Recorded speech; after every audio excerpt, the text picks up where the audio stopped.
আসসালামু আলাইকুম। সকলে কেমন আছেন? আশা করি ভালো আছেন। আপনারা তো ভালো থাকবেনই, কিন্তু আমরা মেয়েরা তো ভালো থাকি না, তাই না?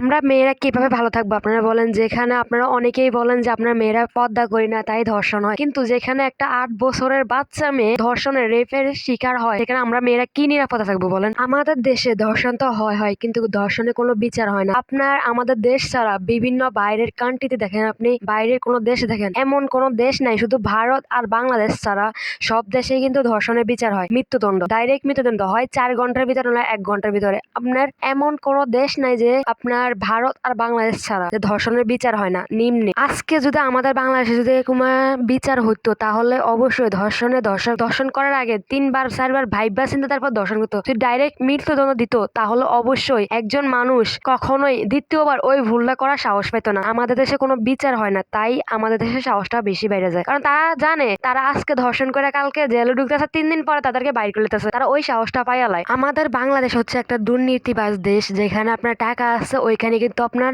মানুষ ওইদিকে কিন্তু কথা বলে। যেমন আপনার যাকে ধর্ষণ করে তার পরিবার কিন্তু লয়ার ধরে, যে আপনার ওই পরিবারের ওইয়া কিন্তু কেসটা লড়বো। আবার যা ধর্ষণ করে সে কিন্তু একজন লয়ার ধরে, যাতে সে বেঁচে যেতে পারে। এবার ভাইবাছেন ওই লয়ারটা কিভাবে একজন ধর্ষণের ওইয়া সে কেসটা লড়তে পারে? তার বিবেক কি একটু কি কাজ করে না? যে এখানে যদি তার মেয়ের হইতো বা তার বউ হইতো, তখন সে কি এই কেসটা কি লড়তে পারতো? আমাদের দেশটা আছে কি একটা পরিস্থিতি এসে দাঁড়াইছে, আপনারা কি দেখছেন? যে একটা রমজান মাস, ওই রমজান মাসে আপনার একদিনে 17টা ধর্ষণ হয়, যেখানে আপনার অধিকাংশ আপনার ৮ বছর বয়সী শিশু বাচ্চা।